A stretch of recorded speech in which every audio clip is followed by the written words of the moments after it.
perfect competition market, monopoly, dan monopolistic competition market. Monopolistic competition market. Ini kita singkat menjadi MCM, seperti itu. Ya, teman-teman jangan bingung ya kalau ada singkatan PCM itu artinya perfect competition market.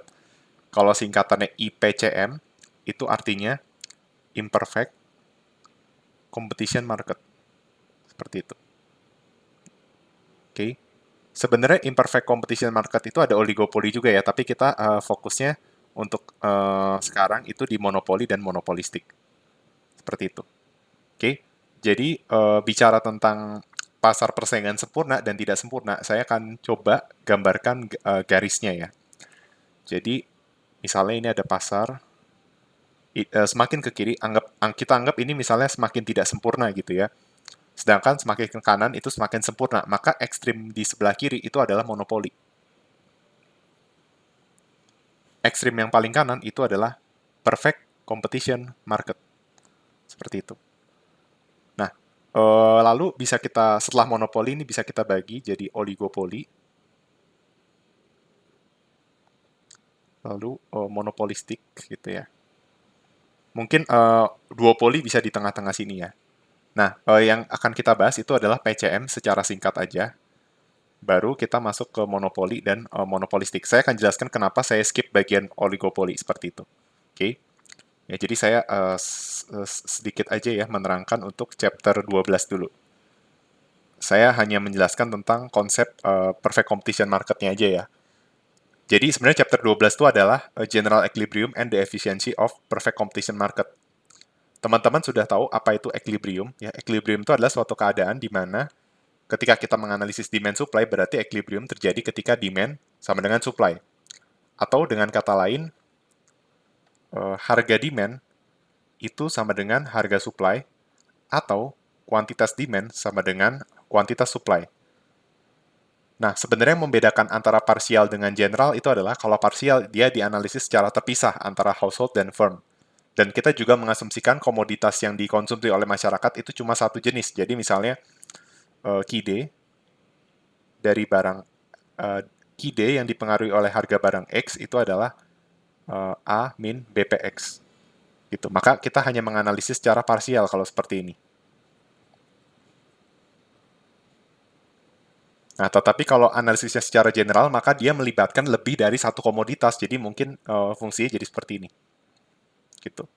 Nah, maka nanti melibatkan juga fungsi permintaan barang Y dan supply untuk barang Y seperti itu. Maka ini yang kita kenal dengan general equilibrium. Jadi terdapat lebih dari satu komoditas.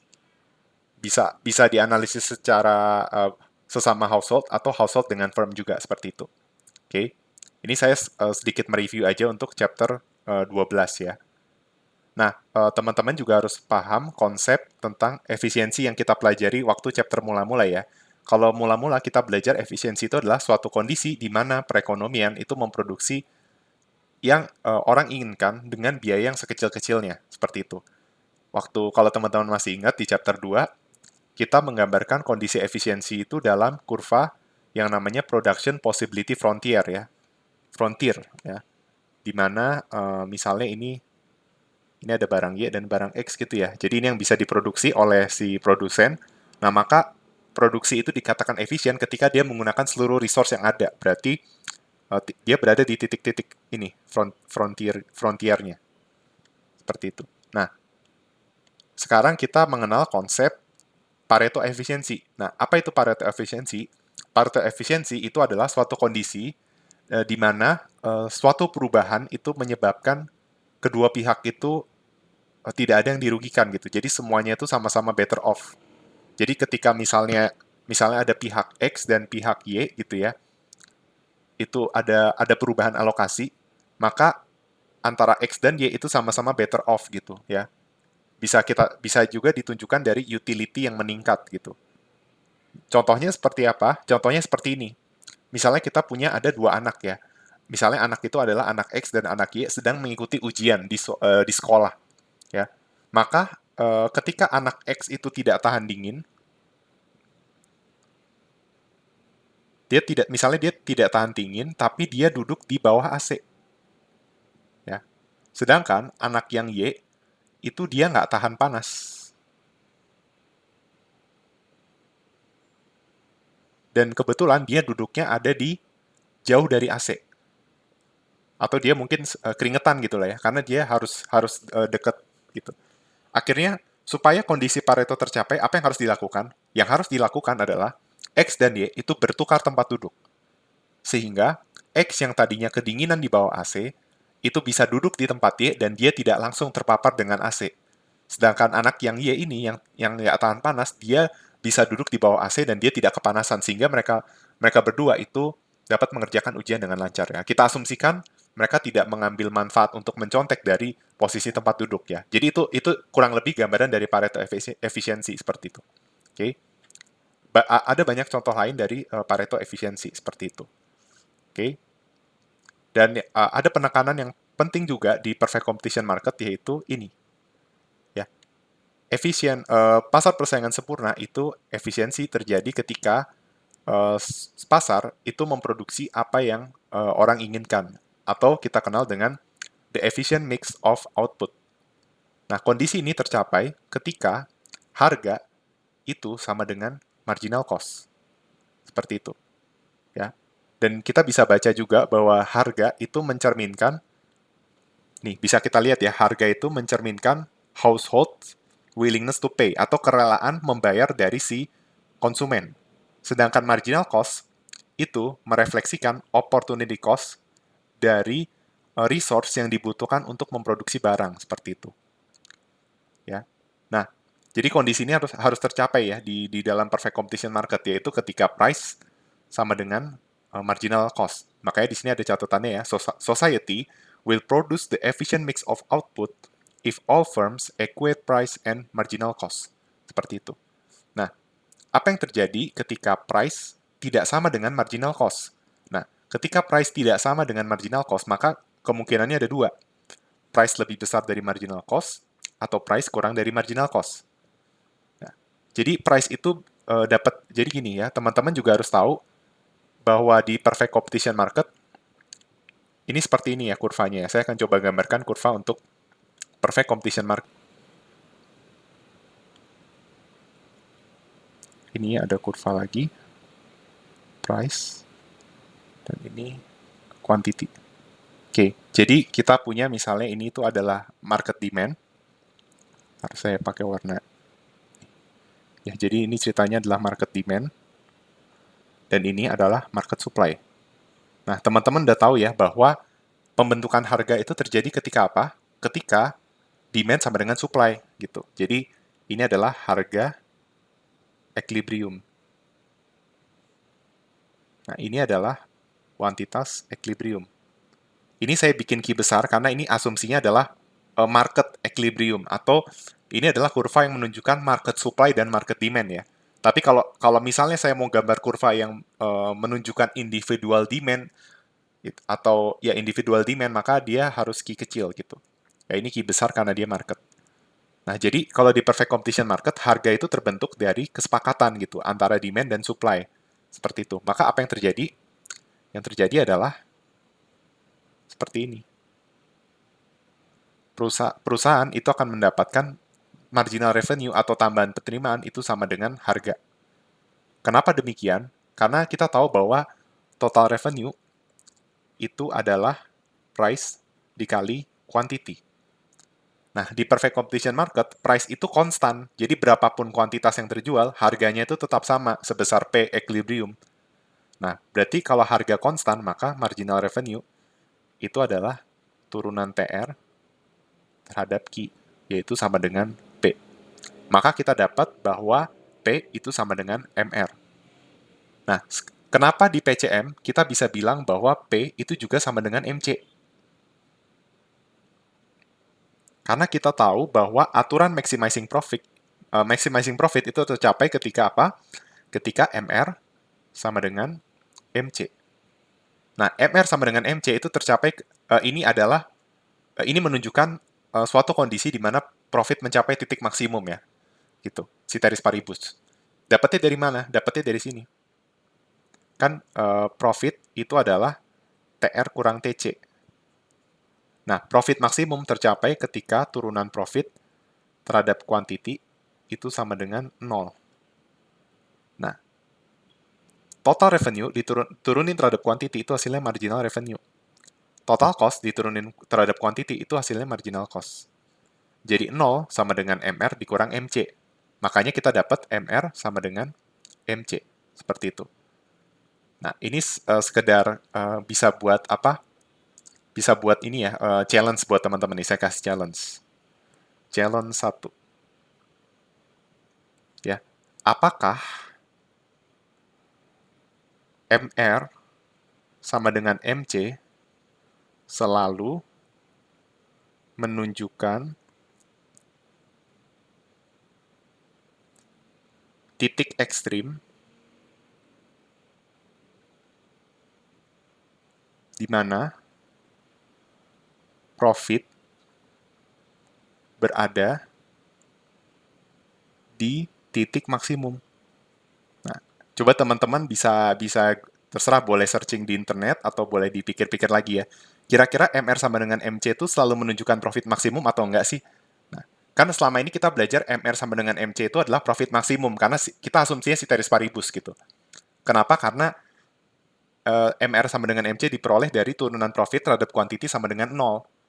Gitu. Artinya apa? Penambahan quantity itu tidak lagi menambah profit, maka kita asumsikan dia profit maksimum. Nah, pertanyaannya apakah benar MR sama dengan MC itu selalu menunjukkan titik ekstrim di mana profit itu berada di titik maksimum? Gitu. Nah, coba ini bisa jadi challenge buat teman-teman ya. Sebenarnya jawaban ini akan sangat mudah kalau teman-teman bisa dapatkan sangat mudah kalau teman-teman menonton video matematika ekonomi di materi optimisasi seperti itu. Bisa itu fungsi kubikel dan lain sebagainya. Jadi teman-teman bisa dapat jawabannya di situ. Tapi teman-teman juga bisa googling ya. Nah, ini buat challenge saja. Oke. Nah, kita balik ke topik. Ya, jadi profit maksimum tercapai ketika MR sama dengan MC. Nah, kita tahu bahwa di PCM P sama dengan MR. Nah, disinilah kita bisa dapat apa namanya? Ini P sama dengan MC dari sini. Karena P sama dengan MR, MR sama dengan MC, maka P sama dengan MC. Seperti itu. Nah, tetapi P sama dengan MC ini juga penting nih di PCM. Karena apa? Karena P sama dengan MC itu menunjukkan bahwa si firm atau si perusahaan itu memproduksi sesuai dengan fungsi biayanya gitu. Jadi marginal cost itu kan tambahan biaya ketika menambah unit barang kan seperti itu. Jadi berapa sih tambahan biaya ketika unit barangnya itu ditambah produksinya seperti itu. Nah, berarti marginal cost itu kan turunan pertama dari cost kan. Nah, harga itu adalah harga yang ditetapkan kan. Nah, sebenarnya harga ini mengacu pada ini. Misalnya kita punya fungsi supply QS dipengaruhi oleh P.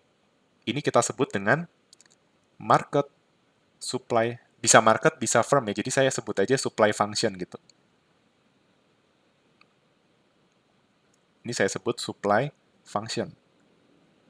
Nah, sebenarnya pada dasarnya ketika teman-teman dapat marginal cost, ya, ketika teman-teman tahu fungsi biayanya, cost-nya, lalu dapat marginal cost, maka marginal cost itu sekaligus ini. Sekaligus inverse supply function.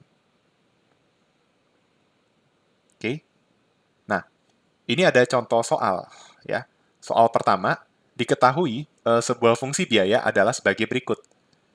Seperti inilah. Carilah market supply apabila terdapat 100 firm yang identik dalam industri tersebut. Nah, saya akan coba kerjakan ya. Nah, di sini saya punya fungsi biaya. Oke, fungsi biayanya adalah Q kuadrat dikurang 20Q plus 50. Nah, ingat, ini maaf soalnya kurang ya, ini harusnya PCM, pasar persaingan sempurna. Maka apa yang saya harus lakukan untuk mendapat market supply function? Pertama-tama kita harus tahu bahwa di pasar persaingan sempurna, harga itu sama dengan marginal cost. Sehingga kita harus terlebih dahulu mencari marginal cost. Dengan apa? Dengan menurunkan fungsi biaya terhadap quantity. Nah, coba ini diturunkan menjadi apa? Nah, kalau teman-teman masih ragu dengan turunan, silakan cek video matematika ekonomi di aturan turunan ya, aturan diferensial. Itu sudah sangat jelas dijelaskan asal-usulnya dari limit gitu ya, sampai ke aturan-aturan dan latihan soal. Nah, ini jadi 2Q dikurang 20 ya. Nah, jadi marginal cost sama dengan 2Q min 20. Nah, ini juga sama dengan inverse supply function. Seperti itu ya. Jadi kita dapat ya PS Q, ya ini harus pakai Q kecil ya. Karena dia dalam form gitu. PS Q kecil sama PS dari fungsi Q kecil itu sama dengan 2Q dikurang 20. Berarti apa? Kita bisa cari supply function dengan cara ini kan namanya fungsi inverse supply. Nah, inverse supply supaya jadi supply maka kita inverse supply-nya gitu. Jadi kita balik nih. Jadi QS dalam P. Kan P sama dengan 2Q min 20 kan. Berarti 2Q sama dengan P min 20 gitu. Ya jadi 2Q sama dengan P min 20. Sorry, 2Q adalah P plus 20.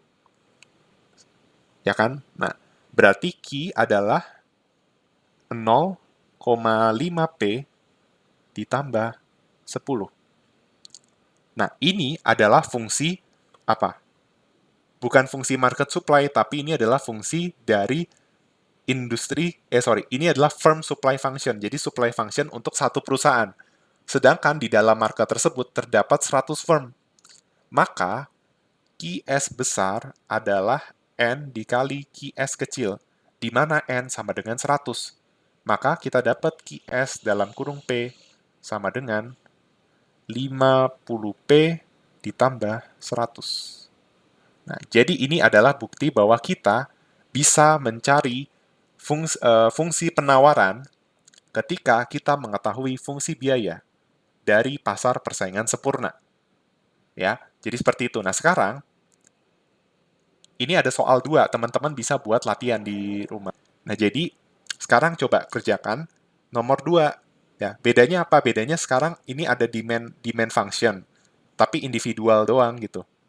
Ini jadi individual 1, individual 2, individual 3. Berarti ini harus dijadiin market demand function. Kita tahu bahwa market supply atau market demand itu adalah penjumlahan dari satuannya. Jadi kalau di market demand itu adalah penjumlahan dari individual demand. Kalau market supply itu adalah total firm yang ada di market tersebut atau di industri tersebut. Nah, teman-teman jangan ketukar ya. Jadi market itu pasar. Jadi yang N besar tuh market atau industri. Oke. Sedangkan kalau yang kecil itu firm atau perusahaannya. Ini N kecil, ini N besar. Ini Q besar, ini Q kecil. Ya. Nah, terus dikasih tahu bahwa fungsi biayanya seperti ini. Asumsikan pendapatan konsumennya tuh sebesar 5. Nah, ini soalnya adalah carilah ini soalnya kurang lengkap ya. Jadi soal nomor 2 itu diminta untuk mencari P equilibrium, Q equilibrium, gambarkan kurva,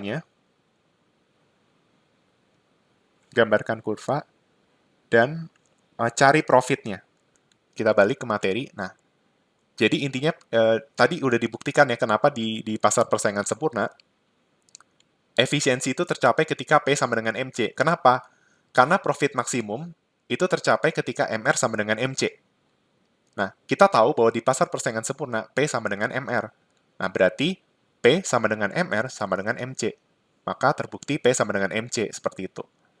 Dan P-nya ini juga mengacu pada inverse supply function. Nah, sekarang yang jadi pertanyaan, di buku itu ditulis bahwa ketika harga lebih besar atau lebih kecil, atau intinya harga tidak sama dengan marginal cost, maka produksinya itu harus ditambah atau dikurangi. Nah, di sini dikasih tahu kalau harganya lebih besar dari marginal cost, itu harus ditambah kuantitas barangnya. Sedangkan kalau harganya kurang dari MC, itu harus dikurangi konsumsinya. Nah, ini tuh asal-usulnya dari mana sih? Nah, saya akan kasih tahu nih. Ya, misalnya P di bawah MC, P di atas MC. Nah, kita mesti tahu bahwa harga itu adalah given condition. Di pasar persaingan sempurna, harga itu berada di titik equilibrium. Jadi intinya pasar persaingan sempurna itu dia tidak punya market power. Ya. Saya akan jelaskan nanti market power itu adalah kemampuan untuk mempengaruhi harga, sehingga harga itu given atau konstan. Ya. Nah, marginal cost itu adalah marginal cost itu menunjukkan produksi dari suatu perusahaan. Nah, teman-teman kalau masih ingat ke di materi fungsi biaya, fungsi marginal cost itu seperti ini ya. Nah, ini marginal cost, ini quantity. Nah, apa yang teman-teman bisa lihat dari kurva marginal cost? Teman-teman juga udah tahu bahwa ini ya, ketika marginal cost itu slope-nya positif, ini kita sebut dengan apa? Supply function. Oke? Karena ini adalah shutdown point. Nah, teman-teman bisa lihat nih, hubungan marginal cost dengan quantity itu bagaimana? Hubungannya adalah berbanding searah. Ya, ketika kuantitasnya bertambah, maka marginal cost-nya juga ikut naik. Artinya apa?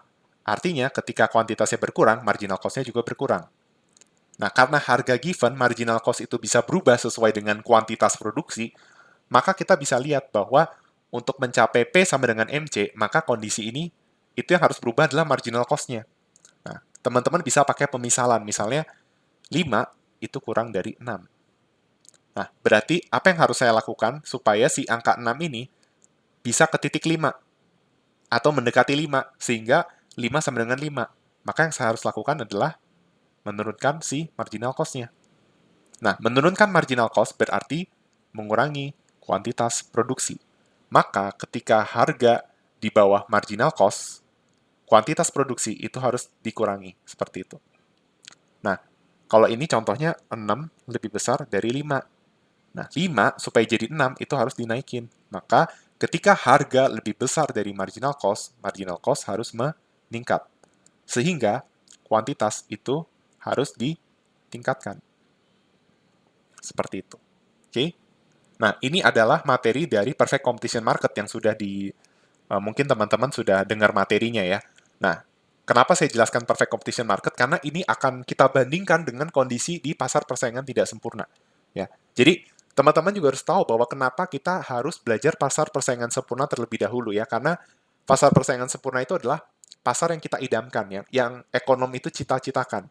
Ya, jadi waktu teman-teman belajar demand supply dan lain sebagainya itu semua asumsinya masih pasar persaingan sempurna gitu. Nah, sekarang kita mau cabut nih asumsi dari pasar persaingan sempurna ini. Di mana pasar persaingan sempurna itu adalah suatu keadaan di mana terdapat banyak penjual, pembeli, lalu informasinya juga tidak ada asimetrik.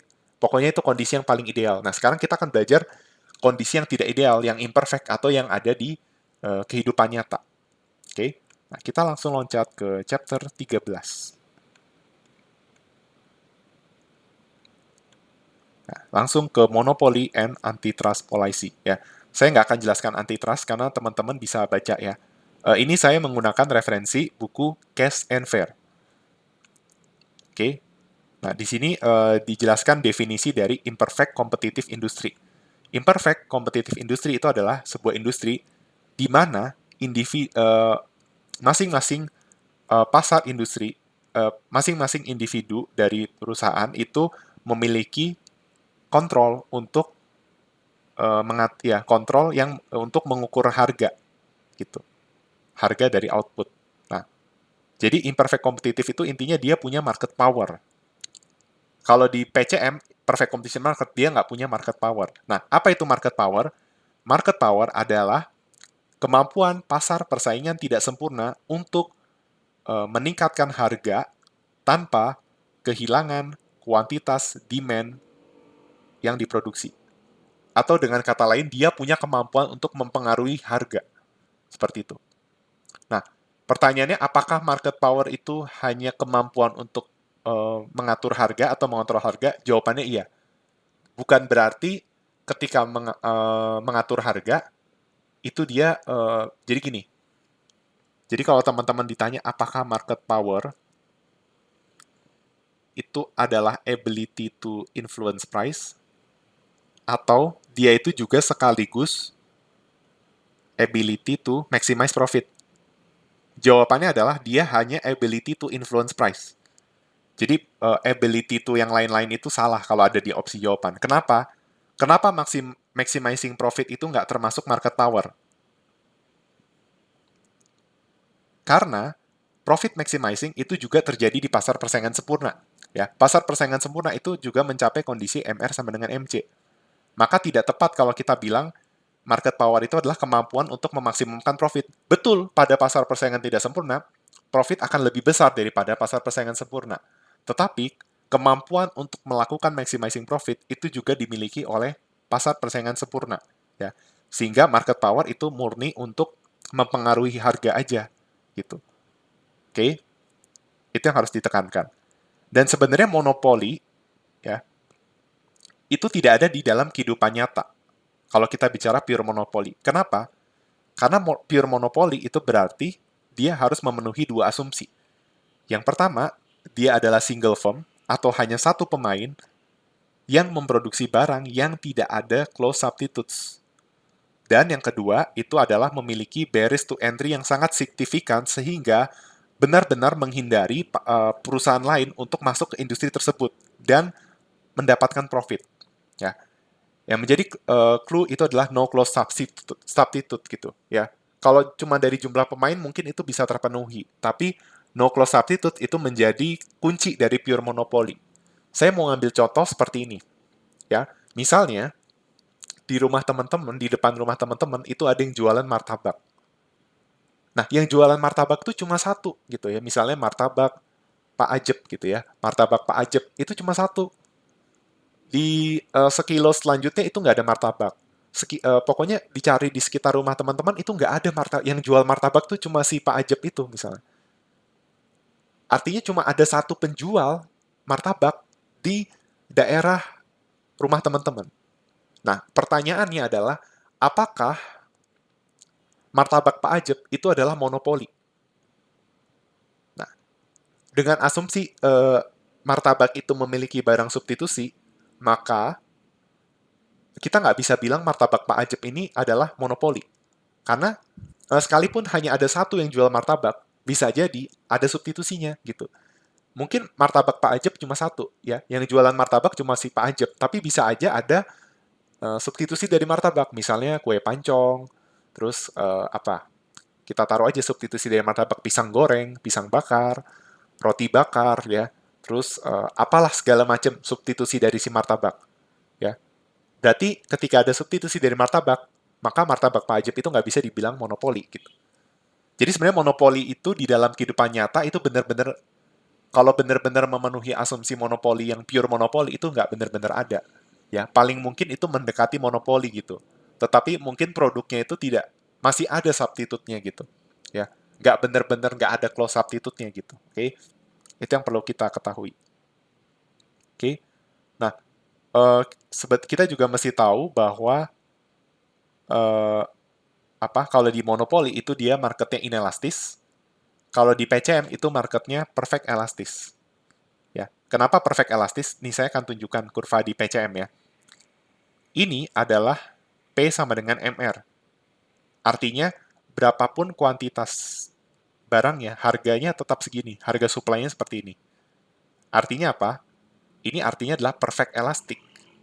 Ya, kalau teman-teman balik ke materi elastik itu ketika harga itu tetap sekalipun kuantitasnya berubah, artinya apa? Artinya adalah dia inelastis, dia adalah elastis sempurna seperti itu. Nah, tapi kalau di monopoli dia inelastis seperti itu. Nah, terus ada hal yang berbeda juga antara monopoli dengan, sebenarnya bukan monopoli saja, tetapi pasar persaingan tidak sempurna dengan eh, pasar, jadi pasar persaingan tidak sempurna dengan pasar persaingan sempurna. Nah, kalau teman-teman belajar tadi di pasar persaingan sempurna, itu kurvanya seperti ini. Ya, ini adalah kurva equilibrium ya antara demand dan supply. Sedangkan ini adalah kurva dari marginal revenue. Nah, jadi ini yang membedakan antara PCM dengan imperfect competition market.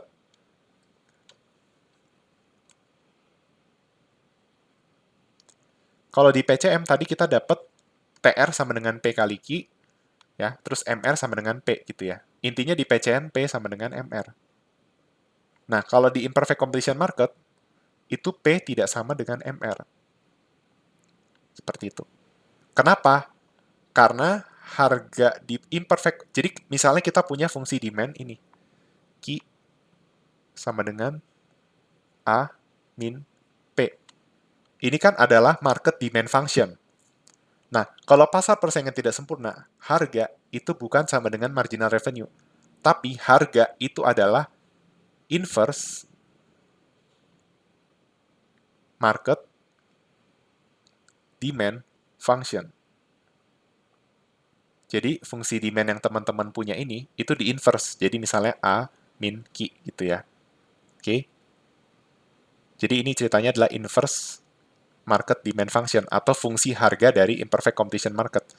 Ya, di sini teman-teman bisa lihat bahwa apa yang teman-teman bisa lihat,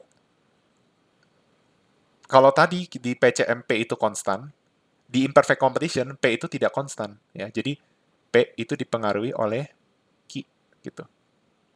Maka ada perbedaan ini di imperfect competition market, total revenue itu adalah price yang tidak konstan atau inverse demand function dikali dengan quantity.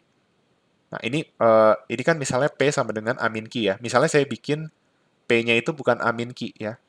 Saya bikin sedikit lebih kompleks. Nggak kompleks-kompleks banget sih, maksudnya nggak sesederhana ini ya. Misalnya saya bikin, kita asumsinya linear, tetap ya, linear demand function, tapi inverse-nya A min BQ gitu. Nah, berarti bagaimana dengan marginal revenue-nya? Maka TR adalah A min BQ dikali Q. Sehingga total revenue adalah AQ dikurang BQ kuadrat. Nah, ingat, marginal revenue itu adalah turunan pertama total revenue terhadap quantity. Sehingga marginal revenue adalah, nah, coba kita turunkan ini terhadap Q ya. Hasilnya adalah A min 2 BQ. Nah, di sini kita bisa lihat bahwa harga itu tidak sama dengan MR. Karena harga adalah A min BQ, marginal revenue itu adalah A min 2 BQ. Nah, makanya tidak heran kurvanya jadi seperti ini. Gitu ya. Jadi kurvanya itu, ini asumsinya linear ya. Jadi ini kurvanya sama nih sudutnya. Karena ini adalah A min BQ, ini adalah A min 2 BQ. Seperti itu. Oke. Berbeda dengan yang PCM. Oke. Jadi kalau fungsi linear, MR itu selalu setengah dari P. Kalau fungsi demand-nya kuadratik atau kubikel, memang jarang ya fungsi demand kuadratik kubikel. Nah, itu hasilnya beda lagi. Tapi intinya P tidak sama dengan MR kalau di pasar persaingan tidak sempurna. Ya, ini berlaku untuk semua pasar persaingan tidak sempurna. Baik monopoli, oligopoli, maupun monopolistik. Nah, tapi sekarang kita batasi, kita cuma mau bicara monopoli gitu ya. Nah, cerita ini harga, ini marginal revenue. Nah, maka nah, total revenue-nya, ini kan fungsi total revenue ini, kan?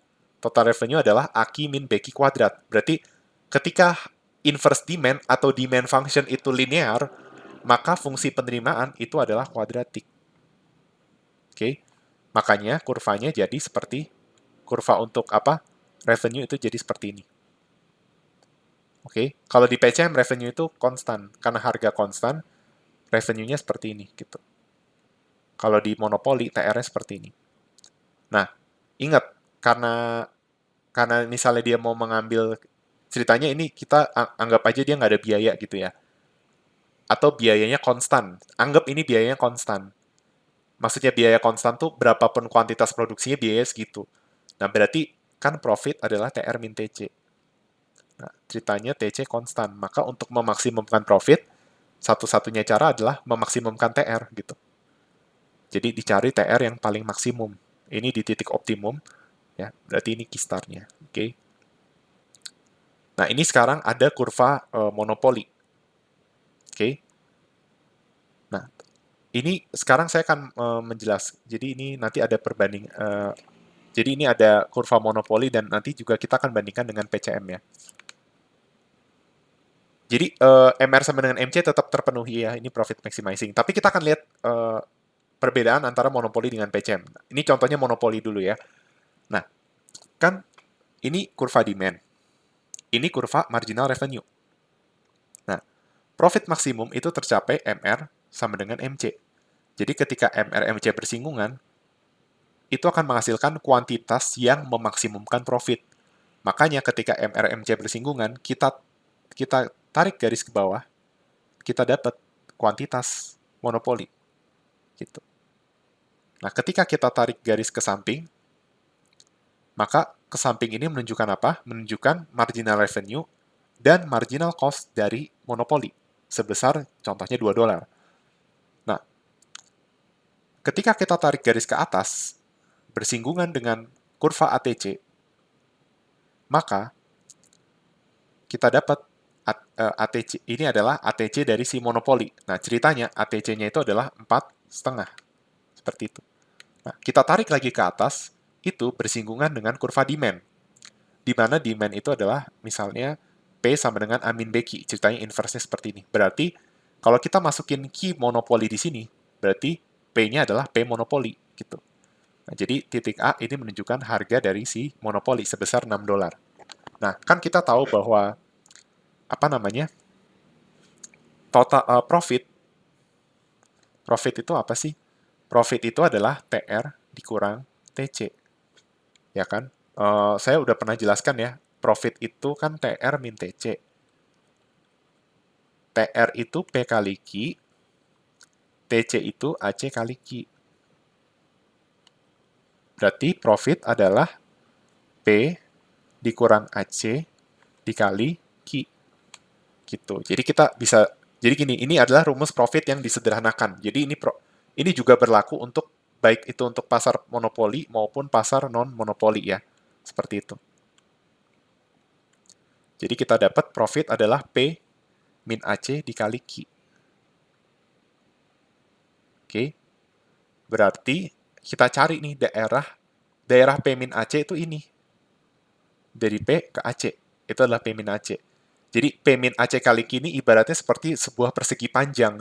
Di mana ini misalnya ini panjang, ini lebar ya. Lebarnya itu adalah selisih P dan AC. Panjangnya itu adalah sebesar Q monopoli. Nah, maka daerah yang diarsir ini adalah daerah profit dari monopoli. Seperti itu. Oke. Sedangkan kalau TR itu adalah,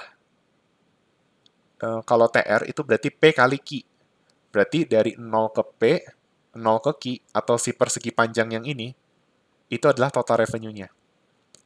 Kalau total cost itu AC dikali Q. Berarti dari 0 ke AC sampai Q. Jadi persegi yang ini nih. Yang biru ini adalah profit. Yang TC itu saya kasih arsir warna kuning ya. Nih, ini adalah total cost. Total revenue kuning, daerah yang saya arsir kuning dengan yang saya arsir biru seperti itu, oke? Jadi sebenarnya nggak susah ya untuk monopoli ya. Nah, ini sekarang dijelaskan juga ya, di monopoli itu tidak ada supply curve ya, berbeda dengan perfect competition market. Ini teman-teman bisa baca nih. Ya, di pasar persaingan sempurna, supply curve di short run itu sama dengan si firm marginal cost curve ya, yang bersinggungan dengan si ATC. Seperti itu. Nah, tapi di monopoli itu tidak ada supply curve. Kenapa? Ya, karena supply curve itu menunjukkan kuantitas dari output yang perusahaan mau mau supply di tiap harga tertentu. Nah, ketika kita bertanya berapakah output yang mau monopoli itu produksi, maka dibilang bahwa dia akan mensupply sesuai dengan price-nya aja, sesuai given price-nya itu. Jadi si monopoli itu bisa bilang bahwa supply itu bukan ditentukan oleh marginal cost, tetapi dari marginal revenue yang diasosiasikan dari si harga. Ya, karena di monopoli P tidak sama dengan, maaf saya kasih warna lain ya.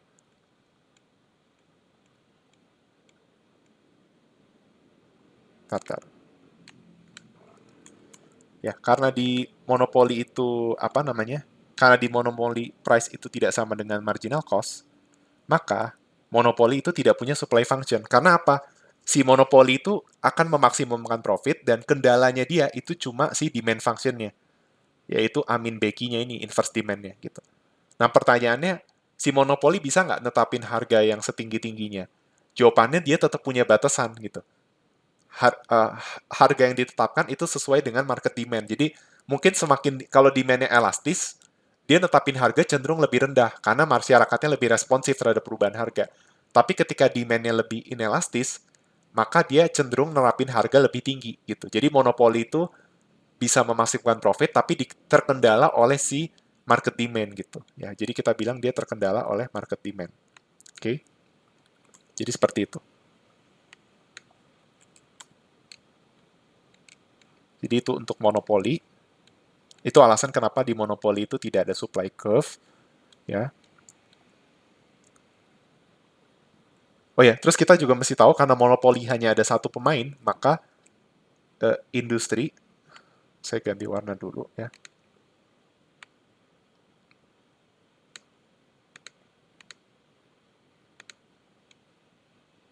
Industri itu sama dengan firm. Karena satu firm itu satu industri, oke? Itu kalau di monopoli. Nah, sekarang kita mau bandingkan dengan perfect competition market. Oke. Nah, ini adalah sekarang kita supaya apa ya? Supaya gampang, sekarang kita asumsikan marginal cost itu sama dengan average cost. Nah, ini kurva yang menunjukkan di mana MC sama dengan ATC. Nah, pertanyaan emang bisa ya? Tadi kan kita lihat kurva MC sama ATC itu kepisah, ya. Kenapa? Apakah bisa MC sama dengan ATC always? Bisa. Kalau dia itu memiliki ini konstan, ya. Jadi dia memiliki konstan cost function. Apa itu constant cost function? Constant cost function adalah suatu keadaan di mana fungsi biaya itu seperti ini. Taruhlah seperti ini. Misalnya, fungsi biaya itu adalah A dikali Q. Jadi dia adalah fungsi linear. Dan tidak ada unsur fixed cost. Gitu. Sehingga marginal cost sama dengan average cost gitu ya. Misalnya kita ganti C kecil, itu sama dengan C kecil. Kalau misalnya ada fixed cost aja, nanti average cost-nya jadi beda sama marginal cost gitu. Ya, jadi marginal cost sama dengan average cost ketika dia itu constant cost function. Dan dia harus berada di jangka panjang. Oke, dan MC sama dengan AC itu menunjukkan apa? Constant return to scale. Ya, jadi ini harus dibalik lagi nih pemahaman teman-teman waktu belajar materi biaya dan produksi seperti itu. Oke. Nah, jadi kita tadi tahu bahwa monopoli itu menetapkan kuantitas ketika MR sama dengan MC. Nah, berarti ketika MR sama dengan MC bersinggungan, ini adalah kuantitas yang diproduksi. Oke. Nah, lalu ketika dia berarti nentuin harganya itu tarik ke kurva demand. Seperti itu. Oke. Dapatlah harga monopoli. Nah, sekarang kita mau bandingkan dengan PCM. Nah, kalau PCM itu kondisinya bukan, kalau monopoli kan MR sama dengan MC. Kalau di PCM, P sama dengan MR sama dengan MC. Nah, MR sama dengan MC itu sebagai profit maximizing, P sama dengan MC itu menunjukkan apa? Kuantitas yang bakal diproduksi sama si PCM. Sehingga, ini kan kurva P itu adalah kurva demand sebenarnya.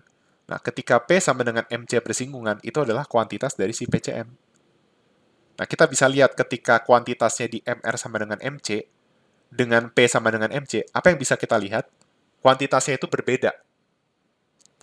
Kuantitas di monopoli itu lebih kecil daripada di PCM. Dan teman-teman mesti tahu nih, apa namanya, kuantitasnya emang selisih dua kalinya, ya. Ini asumsinya dia fungsi demand-nya linear ya. Demand-nya linear, maka si fungsi, apa namanya, kuantitas monopoli itu setengah dari si PCM, dan PCM itu dua kalinya monopoli. Kalau teman-teman mau tahu kenapa seperti ini pembahasannya ada di mikroekonomi 2 lebih detailnya. Tapi sebenarnya teman-teman bisa coba-coba juga ya. Ini mungkin bisa jadi challenge 2 nih. Challenge 2, kalau teman-teman ada waktu, kira-kira bisa nggak teman-teman buktikan bahwa kuantitas PCM itu dua kalinya kuantitas monopoli dengan asumsi demand function itu linear. Oke, ini bisa jadi challenge 2 ya. membuktikan kuantitas PCM itu 2 kalinya kuantitas monopoli. Oke. Nah, balik lagi ke sini.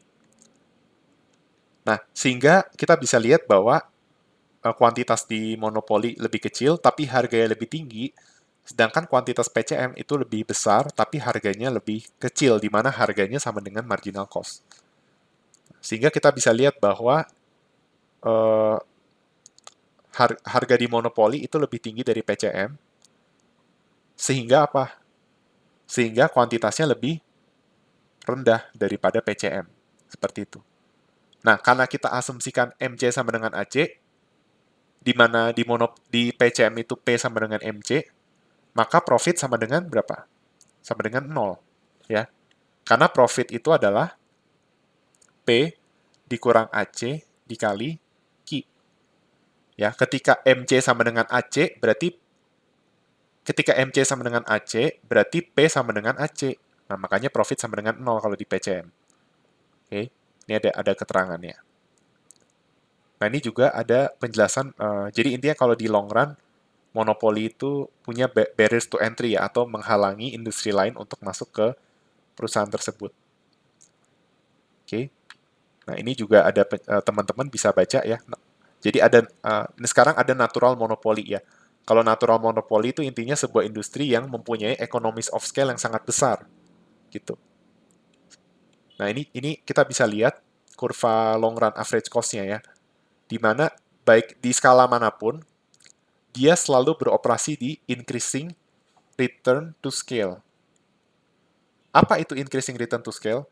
Increasing return to scale adalah suatu kondisi di mana menambah kuantitas itu akan mengurangi AC pada titik apapun. Atau IRTS itu juga adalah economies of scale. Oke? Jadi seperti itu. Maka ketika dia selalu IRTS, maka dia akan produksi segede-gedenya gitu. Dan industri lain itu nggak bisa. Oke? Nah ini juga ada paten, teman-teman bisa baca ya. Nah yang saya mau bahas itu adalah tentang the social cost of monopoly. Ya di mana monopoli itu menyebabkan inefisiensi. Kenapa menyebabkan inefisiensi? Nah seperti kita lihat kurva yang tadi, kan di PCM kuantitas itu berada di titik equilibrium kan. Kalau teman-teman bingung, ini ada kurvanya tadi kan.